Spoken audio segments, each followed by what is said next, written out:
En octobre 2018, une toile peinte par une intelligence artificielle a trouvé acquéreur chez Christie's à New York pour 432 500 $. Que les machines construisent et calculent plus vite que l'homme était un fait avéré.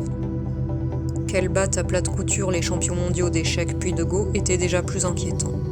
Mais qu'elles se mettent à produire des œuvres artistiques, de là en conclure que la création artistique que l'on croyait être l'activité humaine par excellence pouvait maintenant être prise en charge par l'algorithme.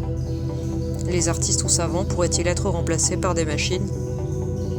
Dans cette histoire, cependant, l'humain est resté aux commandes de bout en bout. L'intelligence artificielle artiste a été programmée par un humain et a pris pour modèle des œuvres humaines, dans ce cas précis, le genre du portrait.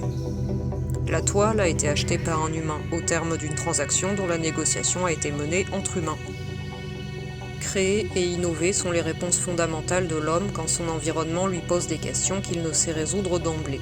L'avènement de l'IA s'inscrit dans ce processus millénaire. Craindre que le processus ne s'inverse et que ce soit les machines qui créent et innovent, cantonnant les humains à l'exécution, relève du fantasme. Car l'innovation n'est pas un processus linéaire qui pourrait, demain, être constitué uniquement de machines. L'innovation se déploie par vagues successives, selon des chemins parfois hasardeux et irrationnels. Et surtout, l'innovation tue l'innovation. Sur chacune de ces vagues surfent un ou plusieurs acteurs qui ont su à un moment donné saisir une opportunité.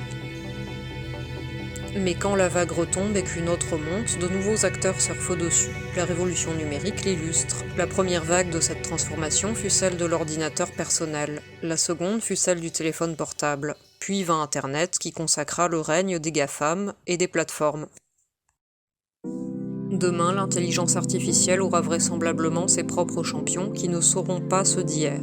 D'une vague à l'autre, les champions se succèdent et seul reste l'énergie humaine qui se renouvelle sans cesse, conduisant à explorer de nouveaux territoires. N'en déduisons pas pour autant que rien n'a changé pour l'esprit humain ou que les conditions de l'innovation sont restées immuables. Augmentation de la productivité, croissance exponentielle de la puissance de calcul, le rythme de l'innovation a changé. Et le travail qui reste en propre, celui de l'esprit humain également. À l'heure de l'IA, finit la réplication manuelle d'expériences hasardeuses. Un temps considérable de cerveau disponible a été libéré précisément pour se concentrer sur le cœur de l'innovation. Cette énergie humaine qui consiste à avoir des idées. Que faire de ce temps ? Une nouvelle alternative s'offre à nous dans le monde du travail, soit consommer du temps en le passant sur son smartphone, en réunion inutile, ou à réfléchir à l'optimisation de process qui seront demain gérés par l'IA. Soit récolter ce temps pour mobiliser nos intelligences individuelles et collectives sur ce qui restera le propre de l'humain, l'empathie relationnelle, l'invention de nouvelles solidarités, le désir de sauvegarder notre planète ou tout simplement la recherche du beau. De plus en plus d'acteurs du monde de l'entreprise l'ont compris et repensent leur activité pour faire de la technologie un levier d'impact positif au-delà de la réussite financière à court terme. C'est de cette énergie-là, bien humaine, que naîtront les grandes aventures industrielles et technologiques à venir. Bonne journée et à bientôt pour de nouveaux contenus.